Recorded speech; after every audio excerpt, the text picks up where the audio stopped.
Please like and subscribe. Chapter 4. Naruto exited Konoha's ninja library carrying 2 thick books on Fuinjutsu.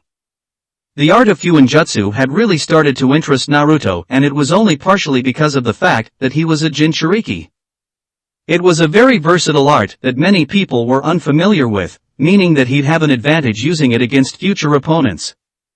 The fact that Fuinjutsu scrolls weren't nearly as regulated and restricted as ninjutsu or genjutsu scrolls at the library also helped to pique Naruto's interest. Just as Naruto was about to turn a corner, he saw Konohamaru, Miyogi, and Udon running down the street. Naruto quickly spotted the fear on the trio's faces and called out, "What's going on, Konohamaru?" The little boy ran past Naruto screaming, "Can't talk now, boss. Got an angry banshee from hell chasing me." Blinking his eyes, Naruto muttered in disbelief, "An angry banshee from hell? What on earth is he talking about?" Naruto quickly got his answer in the form of an enraged Sakura chasing after the Munchkin trio. He slapped himself in the face for forgetting about Sakura's temper and then chased after his teammate muttering, "You so owe me, Konohamaru. Getting Sakura mad at you is a dumb thing." For a few minutes Konoha was treated to a mini-chase scene involving Sakura chasing after the Munchkin trio and cursing them about insults to her figure, while Naruto chased after Sakura trying to help the trio without becoming Sakura's punching bag. This chase ended when Konohamaru bumped into Kankuro and was promptly lifted up into the air by the angry Suna ninja. Temari was at Kankuro's side hissing into his ear, "What do you think you're doing, brother?" Kankuro growled out, "Hey! This punk ran into me and I'm just teaching him a lesson." Naruto immediately cut in, blurting out, "Leave Konohamaru alone. Are you so stupid that you want to start a war by beating up the Hokage's grandson?" Temari didn't want to waste time with any of Kankuro's usual stupidity and clamped down on his shoulder blade. The pain from Temari's grip caused Kankuro to drop Konohamaru. As soon as Konohamaru's butt hit the street he took off and hid behind Naruto. Temari then looked at Konohamaru and politely said, "Sorry about my brother's actions. He got into the poisons a little too much when he was little and can't think things through that well." Naturally, Kankuro exclaimed, "What the hell are you talking about, Temari? I know what I'm doing." Very quickly, Temari hissed into his ear, "If you did, brother, then you wouldn't be creating an international incident. Besides, you know that he could be near and we don't want to aggravate him." Kanekuru automatically started scanning for Gaara and to his relief didn't find a trace of his brother. By this point, Sakura had regained her wits and inquired, "What are you two doing here in Konoha? Suna and Konoha may be allies, but that doesn't mean that you two can just show up in the village. You have to have a good reason for being in Konoha." Surprisingly, Naruto answered Sakura's question. "They're probably here for the Chunin exams, Sakura. I was just at the library and saw in one of the reference books that Konoha's hosting the Chunin exams in 6 days." Naruto then turned to the older San siblings and said, "I doubt that we'll see you two in the exam because our instructor hasn't brought up the exam with us. Good luck though." With that said, Naruto headed towards his apartment and motioned for the trio to follow him.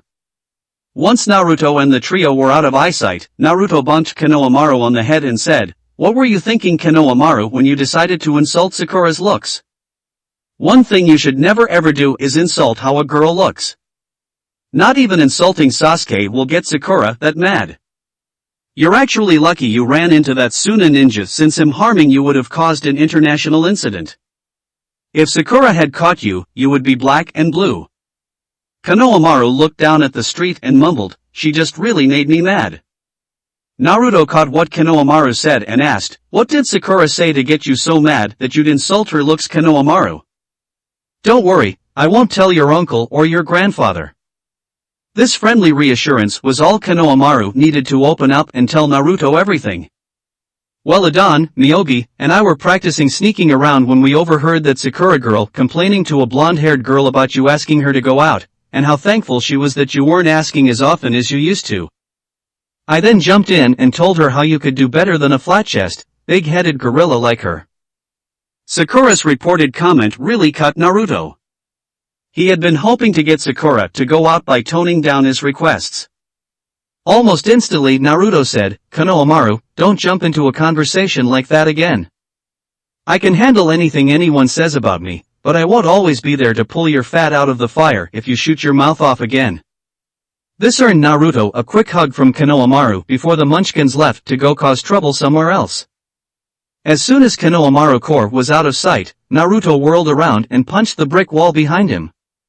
There was a small trickle of tears from Naruto's eyes as he whispered out, "Why? Why won't Sakura give me a chance? I treat her with more respect and kindness in one day than Sasuke does in a year. He doesn't care about her and always puts her down." One of the side effects of Naruto's meditation sessions was an increased awareness to his surroundings. Normally, this was a good thing as it allowed Naruto to make better decisions during practice and not get caught off guard. However, it also had the side effect of making it harder for Naruto to lie to himself. Sakura had her good points, but she didn't direct them towards Naruto. As far as she was concerned, the less time she spent around Naruto the better. Naruto wiped a tear away and muttered, "No more. If Sakura wants someone who will belittle her rather than support her, then fine by me. I'm not going to waste my time chasing after her anymore. Maybe one day she'll see what a mistake she's made." Team 7 met the next day at their customary training field. About 5 minutes later Tenzu arrived holding several pieces of paper in his hand. Tenzu looked at his students and said, "These are applications to the Chunin exams. If you want to go, show up at room 302 in the academy on Friday. For the rest of the week we will not have team training so that you can think about whether or not you want to participate in the exams. If you want help training, then come see me and I will help you." Sasuke and Sakura quickly took their forms and left the field. However, Naruto didn't grab the offered form. Instead, he looked at Tenzu and said, "Something about this doesn't make sense. Why are you offering us this chance? Sasuke doesn't really work well with Sakura or me and he views us as dead weight. Sakura is still the weak point on the team. As for me, well, I'm still quite rough at the fox-style taijutsu and I've still got a few points to iron out with my ninjutsu." Tenzu put his hand on Naruto's shoulder and said, "Very good Naruto. You've realized that Team 7 isn't really ready for the Chunin exams. The team meets all of the requirements, but the skill just isn't quite there yet. I nominated you and the others as a test to see if you have matured enough to honestly rate your skills. If the three of you had decided to go forward, I would have let you so that you experience your mistake within the relative safety of Konoha. At least here you would have had easy access to friendly medical facilities." Naruto nodded his head while trying to deal with a torrent of emotions. On the one hand, Naruto was proud that he had figured out Tenzu's test when Sasuke hadn't even realized that the test was going on. However, Naruto was also disappointed that he wasn't really ready to take the Chunin exams. After a few minutes, he got some control over his emotions and looked up to Tenzu. With a pleading stare Naruto asked, "Can you train me some more?" Tenzu let out a small smile and replied, "Of course Naruto. One of the reasons why I let the team have the week off was so that if any of you came to me for training I could train you. Now then, what do you say to us going over Form 5 and Form 9 of the Fox style? If you can get these and 4 other forms down by Friday, I'll give you a B-rank jutsu." Naturally, Naruto jumped at the chance for more training and his application form slowly blew away in the wind. When Friday morning rolled around, Naruto had retreated to the Hokage monument. Naturally, Naruto was sitting on the Yandame's head. He was under no delusions about what would happen when Sakura and Sasuke got to room 302 and tried to enter the Chunin exams. As soon as those two realized that they wouldn't be able to take the exams, they'd be on the warpath. Sasuke would want to flay Naruto for preventing him from testing his skill. Sakura would want to pulverize Naruto for keeping Sasuke from attending. That was why Naruto's backpack and sleeping bag were carefully hidden in the Sandame's left ear. Naruto figured that staying out of sight for a day or so should be enough for Sasuke and Sakura to cool down. After all, Tenzu did say that he'd take part of the rap and claim that he had asked Naruto to drop out. It wasn't that big of a lie since Tenzu had told Naruto that Team 7 wasn't ready. Naruto was just about to pull out one of the books he had brought along to pass the time. However, a small orange toad suddenly landed in front of Naruto and said, "Hi there. Are you Naruto Uzumaki?" Naruto blinked his eyes at the sight of the talking toad. The only reason why Naruto hadn't lost his balance was because he had already seen some weird things as a ninja. A talking toad isn't nearly as weird as a demonic fox in the gut. Naruto quickly collected his wits and replied, "Yes, I'm Naruto. Why are you looking for me?" The toad smiled and said, "Hi, my name's Gamakichi. I was summoned by Jiraiya to find you and direct you to him. So why don't you follow me?" Instead of immediately agreeing to follow Gamakichi, Naruto scratched his head and thought about the situation. Naruto didn't know anyone named Jiraiya, and it would be naive to just follow a summons because it asked him to. But at the same time, Naruto thought it would be a bad idea to just brush off the summons. After all, the Yondaime had used Toad's summons, so they had to be loyal to Konoha. That meant that whoever Jiraiya was, he had to have close ties to the village. In the end, Naruto sighed and said, "Okay, lead the way." Gamakichi nodded his head and hopped to the cliff above the heads on the monument. Once Naruto had climbed up to the cliff ledge, Gamakichi sprinted off down the back of the hill. The spry little toad eventually led Naruto to a small canyon where several girls were playing in the river below. Naruto was starting to wonder if Gamakichi was leading him on a wild goose chase when he spotted Jiraiya kneeling behind some bushes with a spyglass fixed on the girls. Gamakichi promptly hopped onto Jiraiya's head and said, "I brought the kid, now where's my treat?" Jiraiya flicked a small piece of candy up at Gamakichi, and the greedy toad snatched it in midair with his tongue. Once Gamakichi had swallowed the treat, he vanished in a cloud of smoke. With a bit of regret, Jiraiya put away his spyglass and turned to face Naruto. He then observed Naruto for a moment and said, "At least you're not as hopeless as you were in Wave." Naruto's hands clenched into fists and the urge to yell at Jiraiya filled Naruto. Who did this guy think he was to drag him here and mock him? However, the mention of Wave stopped Naruto in his tracks and his eyes bulged out. In a low voice Naruto whispered, "It was you. You're the one who left those scrolls." A smile appeared on Jiraiya's face and he nodded his head. He then said, "That's right, kid. Glad to see that you're starting to use that space between your ears. Your skills have definitely improved since you got those scrolls." While Naruto was soaking up this praise, a small part of him wondered what the catch was. Living on the harder side of Konoha had taught Naruto that there was not such thing as a free lunch. Why was Jiraiya praising him for his progress? Even more, why did the white-haired man leave those scrolls in the first place? Naruto looked Jiraiya in the eye and asked, "Why did you leave me those scrolls? No one, not even the old man, have ever given me such a useful gift before." Jiraiya sighed and his face grew solemn. This wasn't something that Jiraiya wanted to discuss, and he'd been hoping that Naruto would just accept the gift at face value. Nevertheless, Naruto deserved to know the truth. Or at least, a version of the truth that wouldn't reveal a few dangerous facts that Naruto wasn't ready for at the moment. With a heavy heart Jiraiya said, "I knew your folks, kid. They were one of the few people that I considered to be my true friends." Naturally, Naruto's eyes bulged out when Jiraiya mentioned his parents. Before Naruto could open his mouth Jiraiya continued on. "I can't tell you who your parents are, Naruto, because that would put a big target on your back. They were very good ninjas and there are dozens of people, some who even live in Konoha, would just love to take a shot at their only son. As bad as you had things growing up, it would have been a whole lot worse for you growing up with your heritage known without your parents to protect you." While uncommon, that kind of a situation was not usual. It was quite common for people to hire ninjas to kill another ninja who had killed a family member. If said ninja was dead or unreachable, family members were often targeted so that the ninja's family could feel the pain. Naruto then asked, "How did they die? Why was I left alone?" Jiraiya placed his hand on Naruto's shoulder and said, "Your father was on the front lines during the battle with the Kyuubi and died during the sealing. He knew that the Yondaime's jutsu would require a newborn in order to seal away the demon and he allowed you to be used. Your father knew that he was most likely going to die that day, but he had hoped that your mother would be able to watch out for you. Unfortunately, your mother died soon after your father picked you up for the ceiling because of complications during birth. Part of you is wondering why I didn't take you in if I was friends with your parents.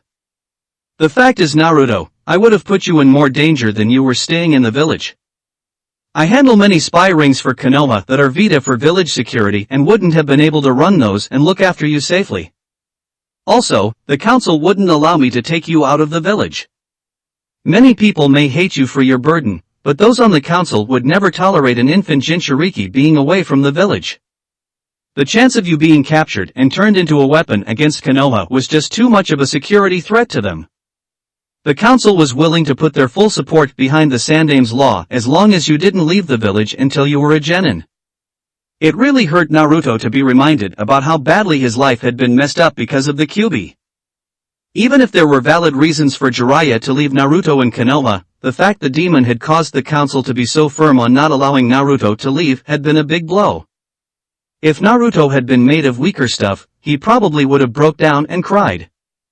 However, Naruto had learned to roll with the punches and knew that whining never got anyone anywhere. He looked up at Jiraiya and said, "So why did you ask me to come here?" Jiraiya folded his arms across his shoulders and replied, "Well, Naruto, I was thinking of offering you a little training on the side like a lot of the clans do for their members.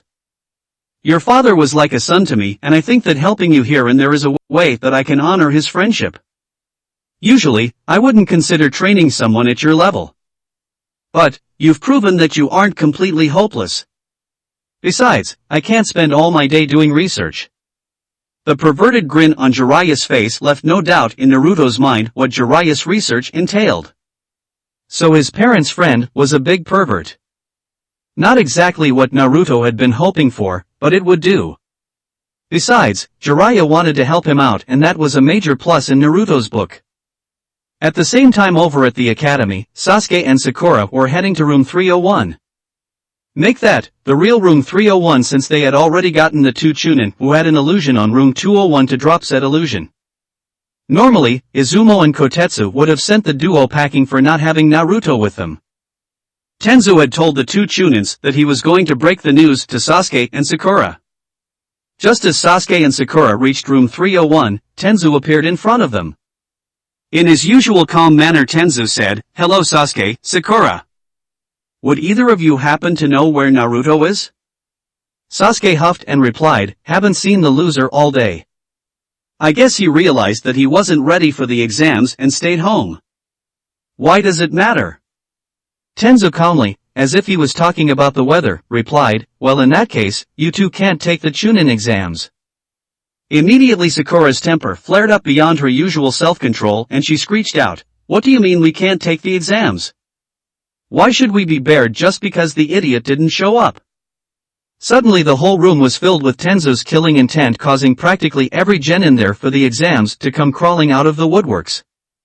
As the crowd formed, Tenzu started to chastise his more obstinate students. "You two still don't see what's in front of your eyes. This exam requires teams to compete, and just like real life, individuals never make it. Moreover, you've both shown that you overestimate your skills and underestimate that of your opponents. Both of these things will get you killed out on a mission." Naruto realized from the start that something was off about my entering a team of rookies in the Chunin exams. How could a trio of rookies, who still have many flaws and had 3 months of subpar training, hope to take on the best that the other villages had to offer? The answer is you don't have any real hope of passing. I wanted to see if you were mature enough to realize your limits, and apparently only Naruto was. In fact, he named your weak points and his own when he confronted me about the exam. What makes this whole situation even more pathetic is that you two, the Rookie of the Year and the top Kunoichi, never even suspected what the so-called dead last figured out in minutes. You two also didn't bother to train after I told you about the exam on Monday. I freed up the team's schedule for the week so that the three of you could think about the exams and come to me for training. Only Naruto took the opportunity for private training while you two were lying around treating the break like a vacation. Get out of here and head to our usual training spot. It's time I put you two through some remedial training." Sakura had tears in her eyes from Tenzu's harsh scolding and ran down the hallway crying her eyes out. Sasuke's eyes narrowed and with barely contained rage he left the hallway. The sight of his students in such a state was like a knife in the chest to Tenzu. He didn't want to be cruel like that, but it was the only option he had left. Those two needed to have their blinders removed and see the world along with their place in it in the proper context. Unlike with Naruto, the gentle and supportive method wasn't working on Sakura and Sasuke. Throwing them in a life or death situation wouldn't work because they had come out of the wave mission with relatively little change. That meant that the only option left was to rip away their pride so that they could grow up. Naturally, the public chewing out caused quite a commotion among the assembled genins. Most of the foreign ninjas just found the whole scenario hilarious. However, Temari wasn't laughing at the scene like Kankuro was and she normally would have do.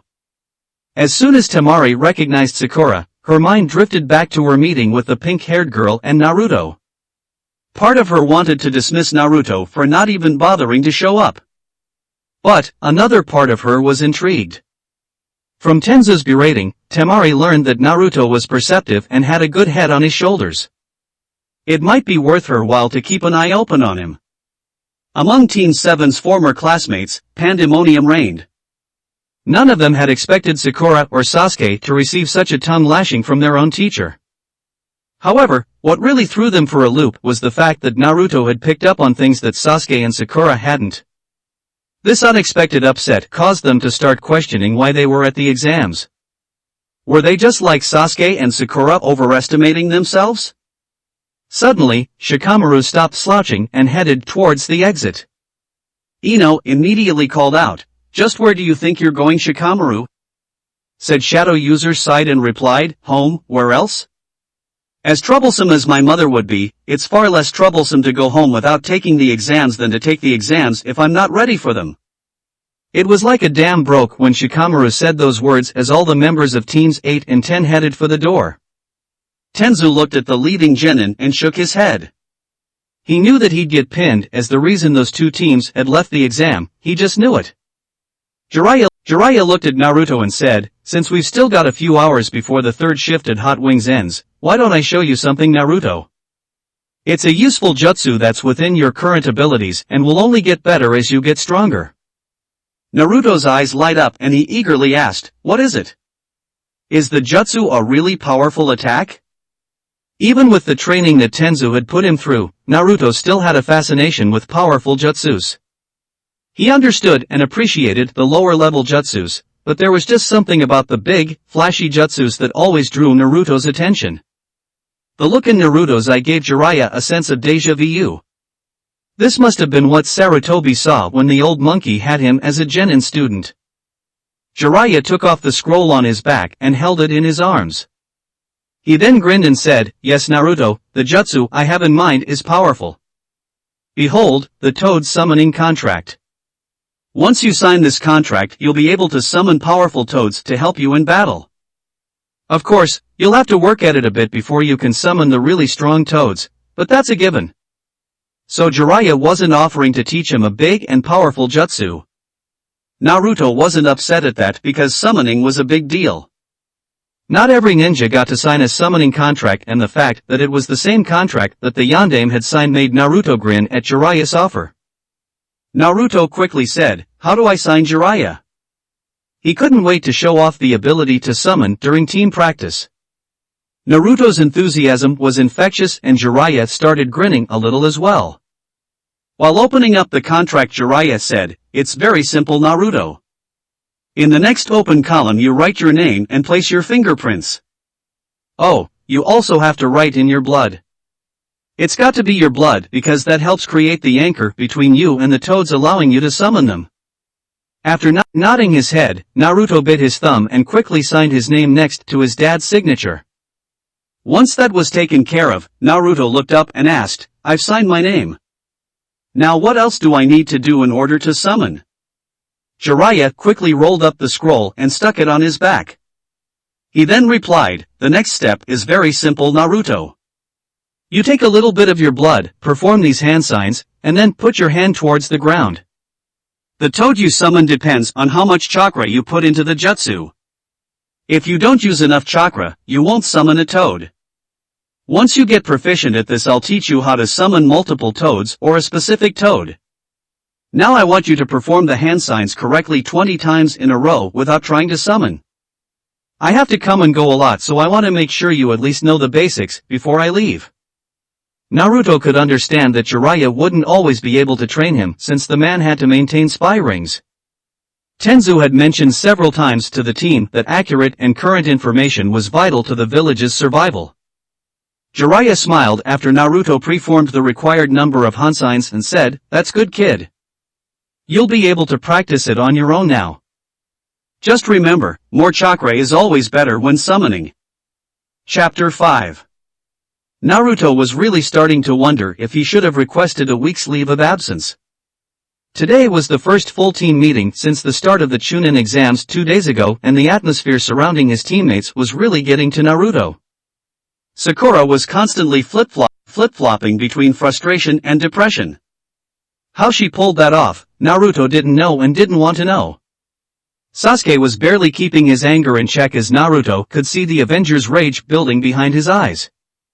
Tenzu suddenly appeared in this emotional witch's brew and calmly said, "Good to see you all here today. Hopefully, you've all learned a valuable lesson over the past week. We're going to go over some basic drills today and then head over for a mission. If we finish soon enough, we'll have some more training in the afternoon. Now for our first drill, we will be jogging on the stream to my right. Line up in alphabetical order and keep silent. The first person to fall into the river or to have to rest on the bank will have to do extra laps around the village." The reactions among the members of Team 7 were mixed when they heard what the drill for the day was. Sakura was pleased that Sasuke would be running after her for a chance. Sasuke was content that Tenzu was assigning a semi-challenging drill instead of something basic like shuriken accuracy. Naruto was happy to just be training again. After Team 7's jog on the river, Tenzu quickly led his team through the Hokage castle, trying to ignore the glares that many of the bureaucratic ninjas were sending him. Everyone in Konoha knew about Tenzu's little stunt by now. Most of the senior ninjas understood why Tenzu tore into Sasuke and Sakura like that. However, many of the lower-level ninjas, and especially those caught up in the Uchiha myth, were angered that Tenzu would do such a thing, and in public. It didn't take the team too long to reach the Hokage's office. Once there, they were assigned D-rank mission to restock the food supplies at a hotel. Not exactly the greatest D-rank mission out there, but it was better than catching Tora or picking up trash. The mission would have normally taken a genin team the rest of the afternoon to complete. However, Naruto's usage of shadow clones allowed Team 7 to finish in half an hour. This speedy completion was the final straw for Sasuke. In Sasuke's mind, Naruto was mocking him by first not showing up at the Chunin exams and now by using the shadow clones. Once Naruto placed the last box of supplies in the pantry, Sasuke confronted him. "Why didn't you show up at the exams like you were supposed to, loser?" Naruto immediately shot back, "Look, bastard, we weren't ready for the exams. Don't you remember Tenzu's dressing down? Everyone in the village knows about it, and your faults. I don't see why everyone seems to think you're all that. You don't have you clan's oh so esteemed bloodline, you're less aware of your abilities and limitations than the dead last is. From where I'm standing, you've basically just been coasting along on your family name. Well, guess what, Sasuke, your family name means nothing. If the Uchiha were really what everyone seems to think they were, then why were they all killed in a single night? Normally, Naruto wouldn't have made such a low blow like bringing out Sasuke's dead family. However, he was just too angry at Sasuke's attitude to care at the moment. Sasuke was given practically everything by the village, even though the jerk had done nothing to deserve it. As far as Naruto was concerned, Sasuke was just throwing a pity party since he didn't get his way. He had tried being considerate of Sasuke and Sakura after Tenzu's scolding, but Sasuke had worn away Naruto's patience. Sasuke couldn't stand Naruto's disrespectful attitude, and something inside him snapped. The last Uchiha charged at Naruto with his fists clenched. Naruto quickly ducked to avoid Sasuke's punch and retaliated with a knee jab to the groin. Sasuke quickly pulled out a kunai and stabbed Naruto's arm. This brawl was suddenly halted by a massive killing intent that filled the area. Both Sasuke and Naruto slowly turned their heads and they saw Tenzu staring down at them. Tenzu jumped down the ledge and coldly said, "That's enough, you two. You're both leaf ninjas, not bandits. I thought you both were more mature than this. Naruto, you should never have baited Sasuke like that. Sasuke, you should never have attacked Naruto. Both of you will go to your apartments and stay there for the rest of the day. There will be team building exercises for the two of you for the rest of the week. Today is the first day that I've been ashamed to know you two. Make sure that it's the last time I'm ever ashamed to call you my students." Naruto felt like he had been hit by a ton of bricks. Tenzu was one of the few people that were precious to Naruto. The man had never spoken harshly about Naruto and had always helped him out in training. In all honesty, Tenzu was the closet person Naruto had to a father figure, and hearing that he was ashamed really hurt. Naruto raised his hand and looked at the scar from Wave. The sight of the scar reminded Naruto about his oath never kill unless it was to protect someone else. Right then and there, Naruto pulled out a kunai and cut into Scar. He remade his oath and this time added that he would never bait a friend or ally like he had just done with Sasuke ever again. Meanwhile, Sasuke was walking back to his apartment with a figural storm cloud hovering above his head.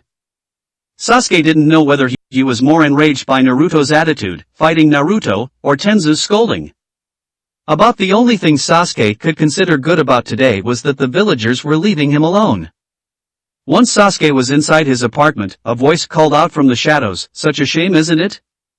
Immediately Sasuke moved into a defensive stance and the voice commented on it, "Very good Sasuke, very good." Only a true prodigy would be able to respond so quickly at such a young age. Sasuke glared around his apartment and called out, "Show yourself." The voice simply chuckled and retorted, "Sorry Sasuke. You've just not powerful enough to get me to do anything. And in all honesty, you never will. Poor little Uchiha, you have so much potential and yet, you will never be more than a dog for Konoha. You'll never be allowed to gain the strength you'll need to beat Itachi. Why do you think they made you go through all those years at the academy instead of promoting you like they did for your brother?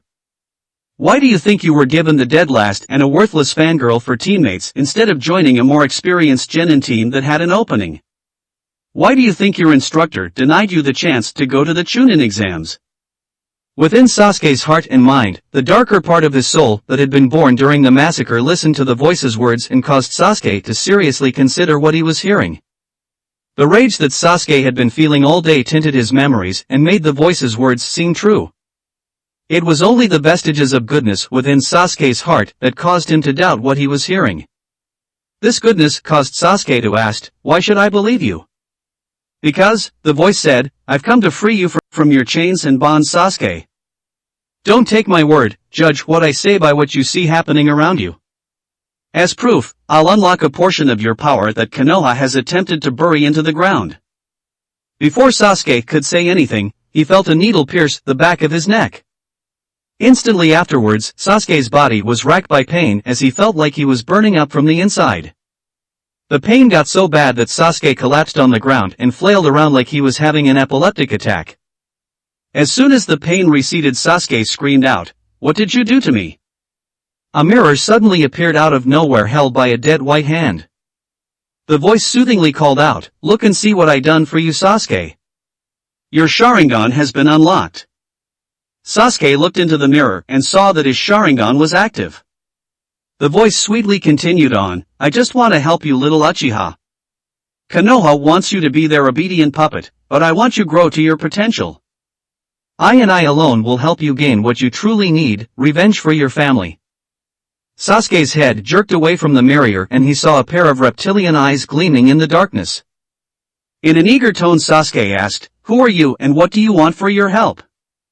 Orochimaru stepped out of the shadows and replied, "I am Orochimaru, former ninja of Konoha.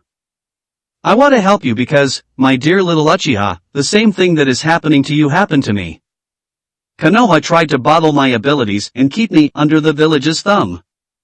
If you wish, I will teach you everything that your so-called instructor is denying you."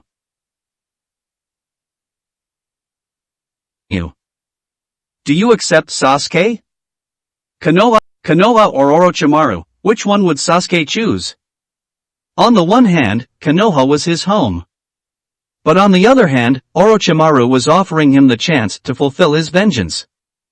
Sasuke slowly nodded his head and said, "I accept your offer." Orochimaru smiled in glee as he held Sasuke's cheek with his hand. The old monkey was a fool for letting Sasuke live, and the boy's instructor was a fool for holding the boy back. Both would come to regret. Orochimaru knew that as he gazed on his future vessel and feasted on the darkness burning within the boy. As of this moment, Sasuke belonged to him. Kakashi was walking to a store on the other end of the village to get a new part for his ice maker when his path crossed the memorial stone. The sight of the memorial stone caused Kakashi to flinch. He had been avoiding coming to the stone ever since his removal from Team 7. It just served to remind Kakashi about all of his past failures and how he did nothing to correct them. Just as Kakashi was about to leave, he heard the sound of a young woman crying. Normally, Kakashi would just let someone grieving room to grieve. However, he decided to go and see what was going on. Maybe he was hoping to put some of his ghosts to rest by helping someone else. Maybe he was hoping to prevent someone from falling into the same trap that he had. The Cyclops ninja just didn't know why he went searching for the person crying. It took Kakashi about 3 minutes to find out who was crying. To his astonishment, Hinata Hyuga was sitting in front of her family's memorial crying her eyes out. The sight just looked wrong to Kakashi. Hinata was a sweet, if very shy and meek, girl. Many of the villagers respected her and considered her to be the best Hyuga to know, even if many in her family weren't too thrilled with her. She was just one of those people that no one wanted to see cry. Kakashi hunched down next to Hinata had said, "Would you like to talk about whatever's bothering you?" Hinata was so distraught that didn't bother to see who was talking to her and proceeded to spill her guts. I just heard that my cousin Niji was killed in the Chunin exams. He had to fight against a Suna ninja named Jigara of the Sand. From what Niji's teammate Tenten told me, Gara used a jutsu named Sand Funeral on Niji. Kakashi felt his heart go out to Hinata. He knew exactly how it felt like to have someone you consider as a brother die. He also knew that Hinata probably wasn't going the moral support she needed. Hayashi was the type of person who preferred to keep everything inside. Kurenai would probably let Hinata have her space to grieve and then offer a sympathetic shoulder to cry on. It wasn't like Hinata had and close friends that she could talk to about this. Once Hinata was just sobbing again, Kakashi spoke. "It's going to hurt, Hinata, and don't let anyone tell you otherwise. The kind of pain you're feeling won't ever go away, you'll just get used to it as time goes by. You'll only have 2 choices on how to handle the hurt, Hinata. You can either let it consume you and wallow in your self-regret and if only or you can train to try to prevent this sort of thing from happening again. Trust me when I say that you don't want to wallow in self-regret, doing so will just destroy your life." Hinata looked up at Kakashi and tearfully said, "How do I get stronger? Can you help me?" Kurenai had been mostly focusing on getting Hinata to be more self-confident. Kurenai had taught Team 8 a lot of useful bits, but Kurenai preferred to let her students learn their clan jutsus. The Red-Eye Genjutsu mistress figured that all her students, particularly Hinata, needed was a positive self-image and they would be all but to perform their clan's famous jutsus spectacularly. Unfortunately, this was exactly the opposite of what Hinata needed to build up her self-image. Luckily for Hinata, Kakashi didn't have Kurenai's maternal attachment and was able to figure out exactly what Hinata needed. The copycat was immediately faced with a difficult conundrum. Should he reject Hinata's request and tell her to go ask Kurenai, or should he say yes and help her? A part of Kakashi immediately wanted to tell her to go ask Kurenai. After all, she was Hinata's teacher and wasn't complete failure in teaching like he was. However, Kakashi couldn't bring himself to tell Hinata to go to Kurenai. There was just something in Hinata's voice made Kakashi feel that rejecting her request would be a huge mistake. Kakashi got down in a slightly reluctant manner and said, "Okay Hinata, I'll help you get stronger." The tearful smile Hinata gave him reassured Kakashi that he had made the correct call. Maybe, just maybe, this was the god's way of allowing him to redeem himself for his failure with Team 7. Naruto was sitting on a tree branch overlooking one of the many meadow training grounds. Tenzu had finally let Naruto and Sasuke off the hook for their fight a week ago, so Naruto had decided to take a break and just relax for a while. The team-building exercises that Tenzu had put the squabbling duo through had been downright sadistic and ensured that Naruto would never pick a fight with his teammates ever again. Naruto's oath had a lot more force to it, with the memory of having to jump across a pit of venomous snakes on poles while carrying a boulder and Sasuke. In all honesty, Naruto didn't mind just lounging about. He wasn't about to spend a great deal of time just lounging about like, say, Shikamaru, but it was enjoyable to do every now and then. This unused training ground was peaceful and allowed Naruto to escape from the glares of the obstinate villagers.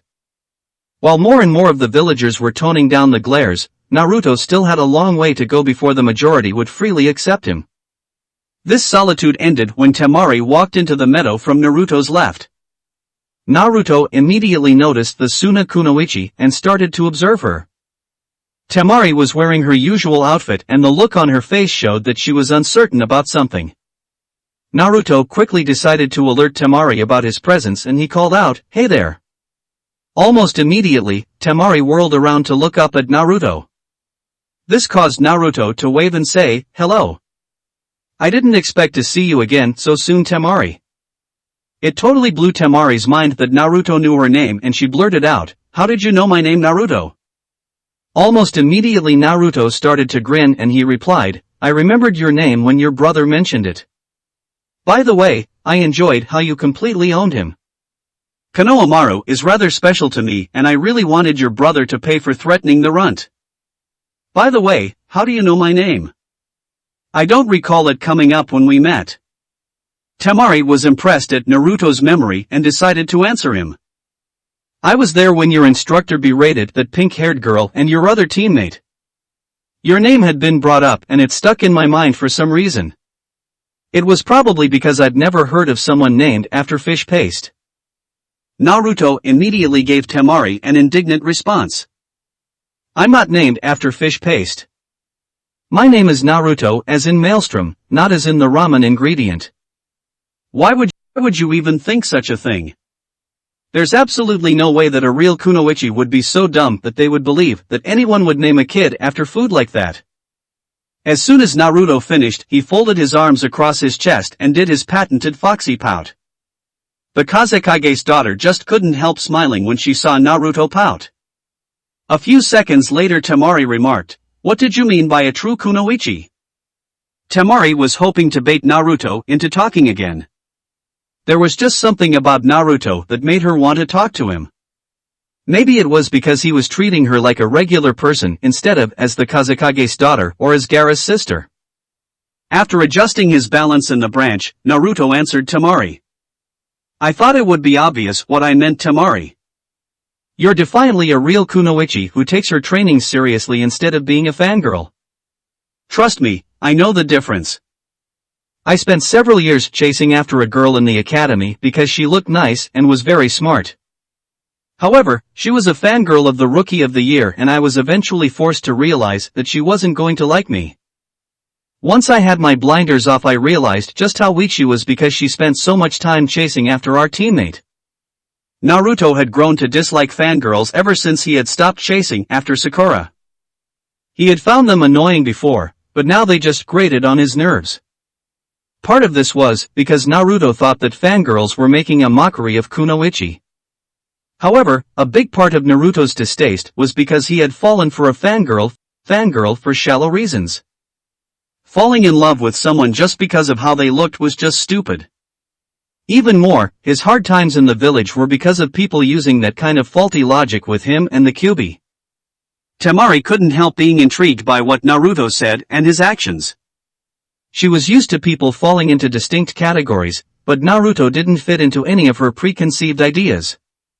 He was smart, but he wasn't a nerd. He seemed to have some street smarts, but he wasn't a punk. His body showed that he had too much training to be an average ninja, but at the same time he had indirectly admitted that he had been the last in his class. Every time Temari found out something about Naruto she was left with more questions.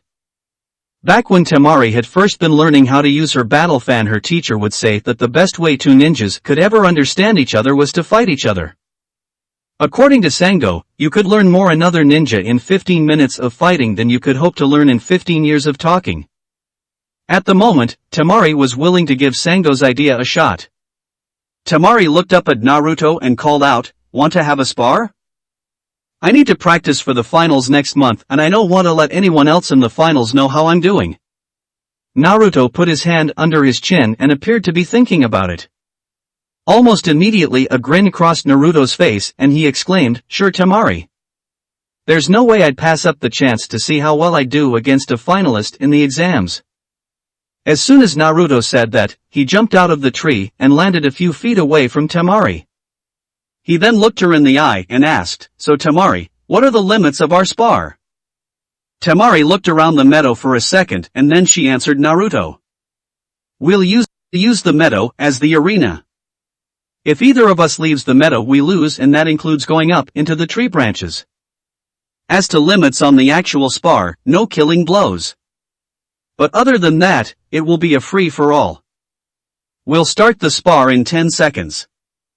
Naruto immediately nodded his head and fell into a defensive stance. The battle fan that Temari was wearing told Naruto that his opponent was a wind user. However, he didn't know just how skilled Temari was with the battle fan or what other skills she might have. All Naruto could tell was that Temari was extremely confident in her abilities. Not confident as in she dismissed him as a threat, but rather confident as in she knew she was good. Since Naruto didn't have much to go on, he decided to open the spar by launching a low-power fire-style fireball at Temari. As soon as Temari saw the fire jutsu, she jumped into the air. It was possible for a wind user to stop a fire jutsu, but Temari didn't want to waste the chakra. Besides, it was obvious that Naruto's attack was only meant to test her reactions. The young wind mistress quickly whipped out her battle fan and sent a low-powered wind jutsu at Naruto to test his reaction. Thanks to Naruto's taijutsu training, he cartwheeled to his left to avoid Temari's attack. Naruto stopped cartwheeling about 15 feet away from his original position and flashed Temari a grin. A friendly spar like this was so much fun. With their opening moves out of the way, Naruto and Temari started trading jutsus with each other. Temari was avoiding a taijutsu match because she preferred using wind jutsus over using her fan as a club. Naruto simply didn't feel comfortable fighting hand-to-hand with the threat of that battle fan smashing into his skull. Temari started to show the first signs of fatigue a few minutes into the match. However, Naruto wasn't tired in the least. The match continued on a little while longer and Temari started to sweat from exhaustion, while Naruto was still going strong. It didn't make any sense to Temari. How could someone who could go this long in a spar be ready for the Chunin exams? Suddenly an idea came to her. What if Naruto was only good in long-range jutsus? The kunoichi decided to test this theory and charged at Naruto. Naruto started backpedaling as soon as he saw Temari charge. There was absolutely no way that he'd let her hit him with that fan. Getting slugged by Sakura's fist was one thing, but getting hit by a 20-pound fan going over 100 miles an hour was something totally different. Naruto couldn't get enough time to create shadow clones to fight Temari or summon a toad to hold the battle fan.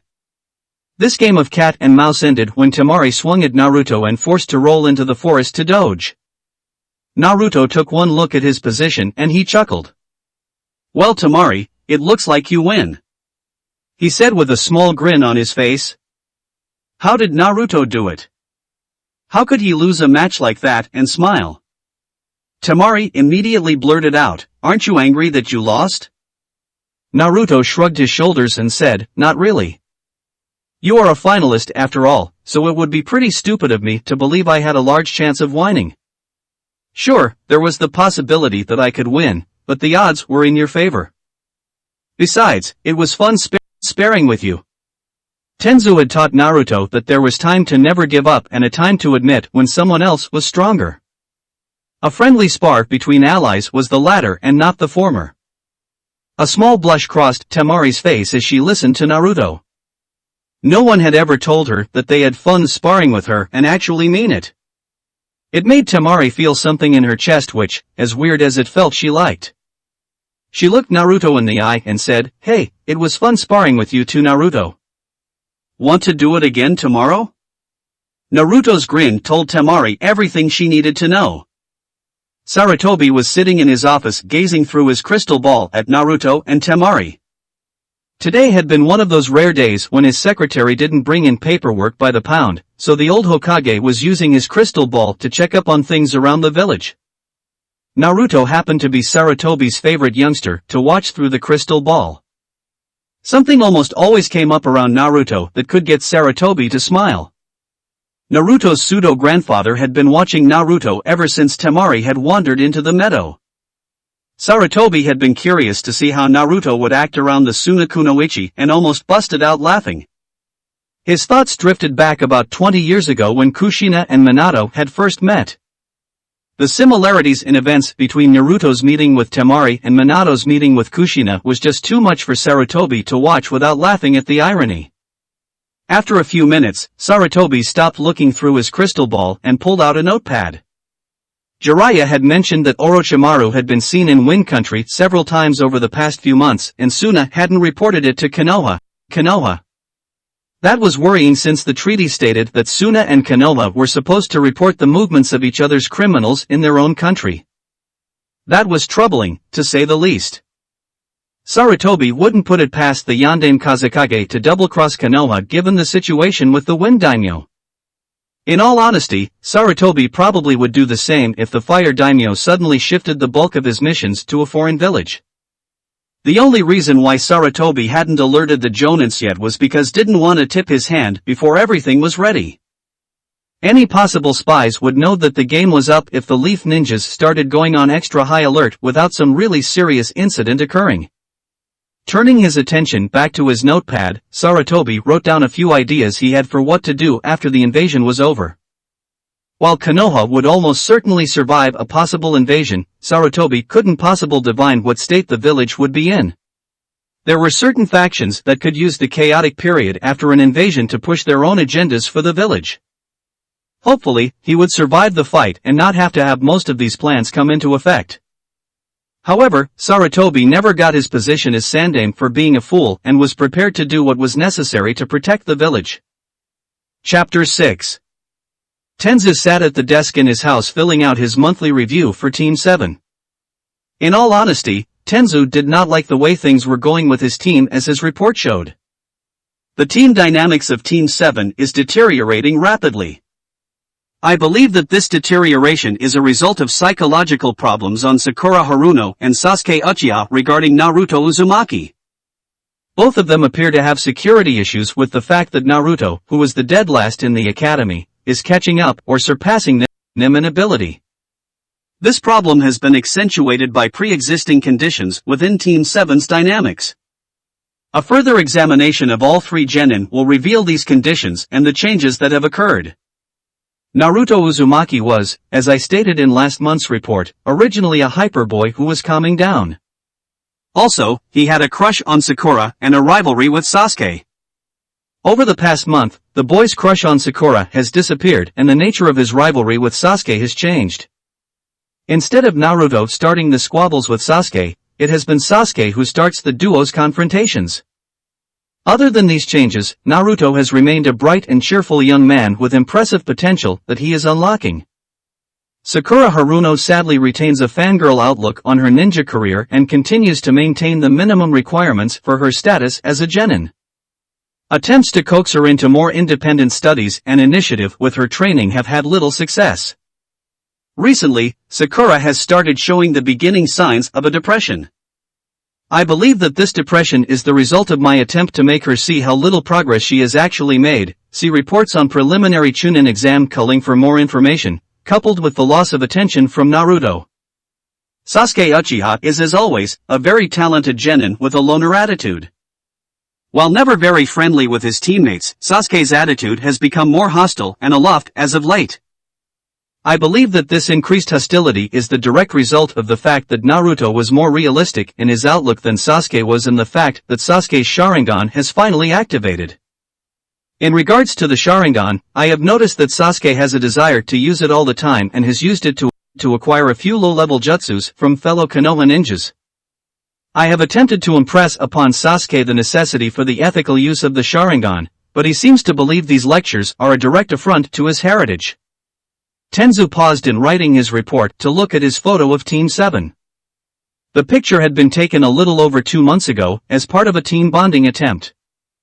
In the photo, he and Naruto were sitting on a park bench while Sasuke and Sakura were sitting on the sidewalk in front of the two on the bench. The picture was slightly off-angle since one of Naruto's shadow clones had taken the photo. Still, Tenzu thought it was better than many of the professional photos he had been in. It was an honor and a pleasure to teach the trio. However, Tenzu did have to admit that he was fonder of Naruto than his other two students. He didn't want to have a favorite, but Naruto's cheerful attitude, honest desire to learn, and willingness to work hard had made the blonde his favorite pupil. Still, Tenzu carefully planned out his lessons and ensured that all of his students received the education that they needed. But what was he to do about Team 7's floundering team dynamics? Putting them through more team-building exercises would only do so much, unless the trio was willing to work together. Tenzu grabbed his pen again and continued to write his report. It is my request as Jonin instructor that an independent evaluation of Team 7 is done by a qualified ninja. A solution to restore and boost Team 7's cohesiveness to expected levels must be found. Dissolving the team is not an option. Sasuke and Sakura would not react well to a major change in team dynamics. Naruto would be able to handle a team change, but there is the high possibility of him receiving a Jonin that would resent him and thus, whether intentionally or not, weaken Naruto's training. Tenzu really hoped that Lord Hokage would be able to solve this problem. All three of his genin had excellent potential as ninja. However, Sasuke and especially Sakura might not be able to realize their potential unless they could be brought out of their current problems. Naruto wasn't a major worry for Tenzu, since the boy already had the necessary attitude, drive, and basic skills to make it as a ninja.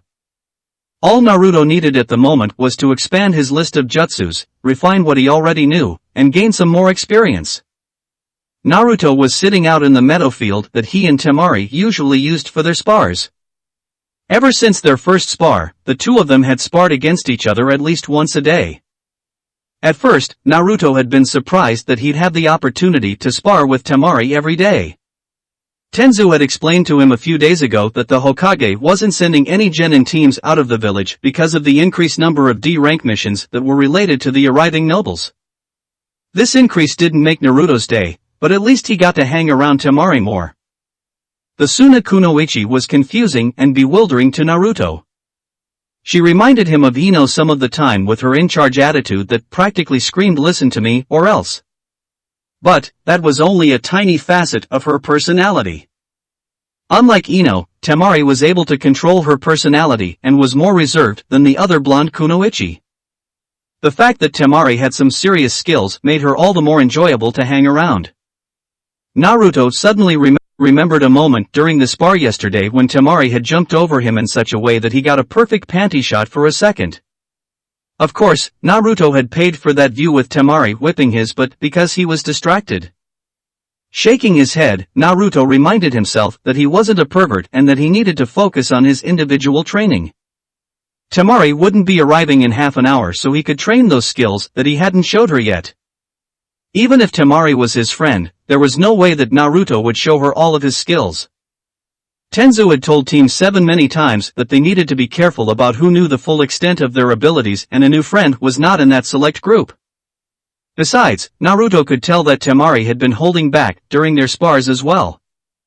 Currently, Naruto was practicing his toad summoning. Jiraiya had told his godson that the more chakra he put into the jutsu, the better the results. The old pervert was correct about the more chakra better results, since Naruto had managed to summon toads the size of horses and even larger with practice. Naruto sent out a wave of shadow clones to check the surrounding area. During the blonde's last summoning attempt, he nearly revealed the fact that he could summon to everyone within visual range when he summoned Gamuken. That was not something that Naruto wanted to risk again when he practiced summoning this time. Today, hopefully, he'd summon the biggest, meanest toad alive, Gamabunta. With supreme effort, Naruto pulled all the chakra that he could into his hand and used the summoning jutsu. Naruto knew that something had gone wrong even before the smoke cleared. There was the absence of a certain distinct feel under his feet that signaled that the genin hadn't summoned one of the larger toads. Suddenly, an old and slightly whiny female voice rang out, "Jiraiya! Jiraiya! Why have you summoned us this time?" This voice was almost instantly answered by an old and slightly grumpy male voice that said, "I don't think that little Jiraiya summoned us, Ma." Almost immediately afterwards, Ma replied, "What do you mean, Pa? That perverted brat is the only one who can summon us. Don't tell me that your memory's going."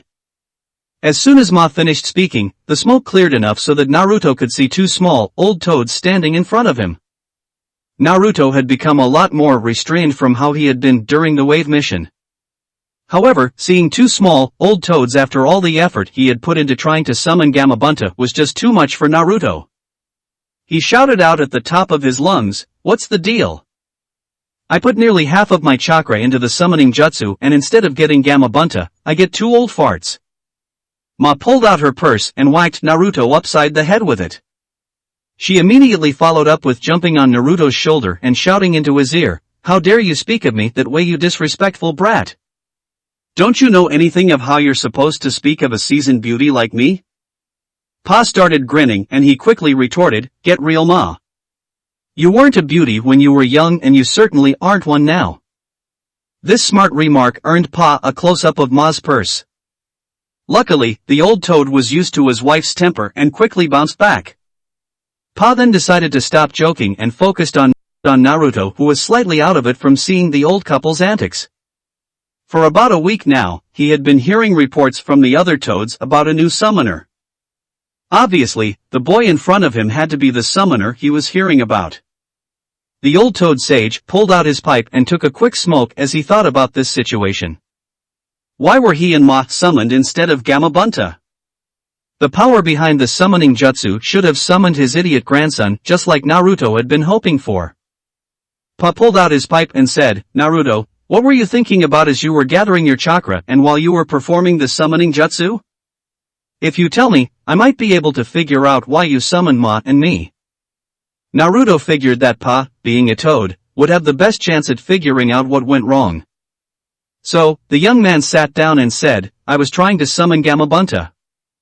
I figured that if I could summon the toad boss and get him to work with me that Jiraiya or Tenzu would be willing to tell me what a sage is." Pa's eyes narrowed slightly and he asked, "Why would a tadpole like you want to know about sages? Moreover, how do you even know that sages even exist?"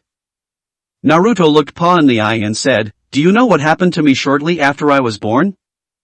Pa grimly nodded his head as he remembered the loss of Naruto's father. The blonde ninja then continued on. "Well, my unwanted roommate told me that he was willing to make a deal to work with me if I became a true sage. Do you know anything about becoming a sage?" The two senior toads looked at each other for a moment and then nodded their heads. Pa quickly turned back to Naruto and said, "I know all about becoming a sage, tadpole. The sage abilities are something that a human can only learn from an elder summon like Ma and I. Not even a sage can pass along the sage techniques, since the techniques require the bond between human and animal that occur with a summoning contract. Besides, the process itself is very dangerous and can kill the student if they're not careful." Ma then took over and continued on explaining things to Naruto. "Just forget about the sage techniques, boy. The chance of someone surviving the training is less than 1 in 20, and that's for a fully grown prodigy. You're just a half-trained child. There is absolutely no way that you could survive the training." Pa saw just how annoyed Naruto was getting and remembered back to when Jiraiya started his training. The old toad could see the same fire and stubborn determination in Naruto's eyes that Jiraiya had possessed. Ma's warning would only grate on the boy's nerves and would make him all the more determined to become a sage. So to head off the almost inevitable shouting, Pa wisely said, "At the moment. You see, it would be extremely unwise to train you in the sage techniques at the moment. Your age and current skill makes it inadvisable to train you at the moment. Once you get a little older and are better trained in chakra control and chakra manipulation, then you can receive sage training if you still desire. Immediately after Pa said that Ma shot back, "You must be out of your mind, Pa. How can you go around making a promise like that? Sage training isn't just some reward that you can hand out willy-nilly." Naruto decided that this particular senior citizen showdown had gone on long enough. He folded his arms across his chest and shouted out, "Will you two just shut up? Ma, if Pa says that he'll train me in sage techniques when I'm older, then he will train me when I'm older. If he didn't, then I just keep on pestering you two to teach me." The QB stated that he'd only deal with me if I became a true sage, and there's absolutely no way that I'm going to let the old fuzzball weasel his way out of coming to the table. Temari walked into her hotel room, plopped onto her bed, and sighed. Today's spar with Naruto had been quite enjoyable. The energetic boy had been excited about something, just what he was excited about she didn't know, but Temari had enjoyed his cheerful attitude. A phantom pain suddenly flared up on Temari's upper right arm, reminding her of one of the blows Naruto had landed on her today. The pain reminded her that she needed to practice more. It wasn't like she could just let a green genin beat her. A scowl crossed Temari's face and she mentally scolded herself for lumping Naruto in with the rest of the typical green genin. Naruto was anything but the stereotypical green genin. Personally, Temari was a little surprised that Naruto hadn't showed up for the Chunin exams now that she knew him better. From what she could see, Naruto had a great deal of skill with ninjutsus and he was incredibly adaptable. Sure, his taijutsu was a little lacking, but that wasn't too big of a reason for him to stay out of the exams. He showed more skill in their spars than Temari had seen in several of the spars in the preliminary round. Without warning, a tear formed in Temari's eye. Why the hell was she crying now? She had gone for years without crying. Both she and Kankuro had been alienated from the rest of their peers for being Gaara's siblings. They hadn't been jeered at, but they had been very used to the silent treatment. Growing like that without her mother's love and her father's indifference had caused Temari to stop crying a long time ago. Naruto's face came to Temari's mind and she realized exactly why she was crying. She and her team were here on a secret mission to attack Konoha, and it was eating at her because Naruto was her friend. Why oh why did she have to find out about the invasion plans after her first spar with Naruto? If only she knew, then she could have been on guard so that Naruto wouldn't have wormed his way past her defenses. Oh, who did Temari think she was kidding? Naruto had somehow managed to make it past her mental defenses without her even realizing it. Her knowing about the invasion before their first duel probably wouldn't have changed a thing. Besides, her time with Naruto these past 2 weeks was something that she wouldn't trade for anything. The boy was just so happy, confident, and fun to be around. Sure, her fellow blonde was able to constantly confuse Temari with his unexpected plans, but that only made him more enjoyable to be around. He was the first real friend she had had in a long time. Temari leaned back until she was lying on her bed staring up at the hotel room ceiling. What by the desert was she going to do about Naruto and this stupid invasion? If Temari had been an airhead fangirl, which she thankfully was not, she might have come up with some crackpot idea of telling Naruto about the invasion to stop it. Luckily, Temari was a kunoichi and knew that the real world didn't work like that. Revealing what she knew about the invasion would only be a ticket to Konoha's interrogation chambers. Suddenly, the Suna kunoichi vaguely remembered a passage from the village's law code that might offer her a solution. Temari practically jumped off of her bed and ran to her suitcase. She hurriedly pulled out the codex and flipped through its pages until she found the passage in question. Temari's eyes light up as she reread the passage and saw the solution to her problems. Yes, this would cause some major problems for her with Naruto, but at least it would keep him by her side. Wait a minute, why was she so excited about this little law, and why was she so worried about Naruto's reaction? It wasn't like she was in love with the guy, right? He was just a friend that she wanted to keep and didn't want to lose in the coming invasion. That's all it was, wasn't it? Sarutobi was sitting in his office looking at the 3 ANBU squads in front of him. These 12 men and women were his most trusted and loyal ninjas out of all the other ninjas in Konoha. They were the ones that he could count on to handle tasks that required the utmost secrecy. That meant that they were the ones who took care of those dirty missions that could never see the light of day. In a stern and slightly sorrowful voice, the old Hokage said, "My friends, I know that I have had to ask you to perform many missions that no one would ever want to do. However, I'm afraid that I'll have to ask you all to perform one last mission for me. I have recently received evidence that strongly suggests that Orochimaru's Oto village and Suna will attack Konoha during the Chunin exam finals. You, like all the other Jonins, already knew that something like this was going to happen. The reason why I am reminding you of this invasion is because you will be using the invasion as a cover to fulfill your mission. Certain factions within the village have for years been trying to wrestle control of the village away from me. Danzo has been trying to force me out and assume the position of Hokage for himself. Others, like my former teammates, have been trying to turn the council into the ultimate source of authority in Konoha.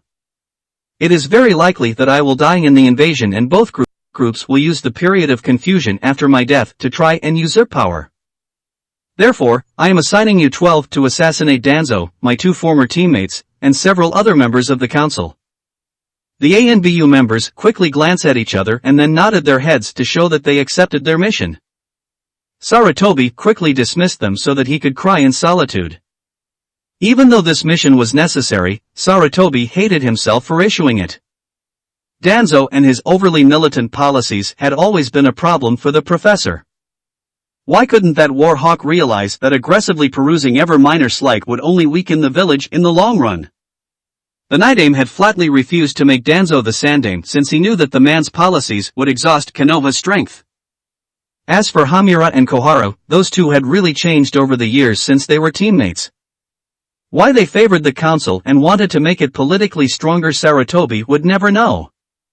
Concentrating power in a group of hereditary positions with no other qualification except for age only created a breeding ground for corruption.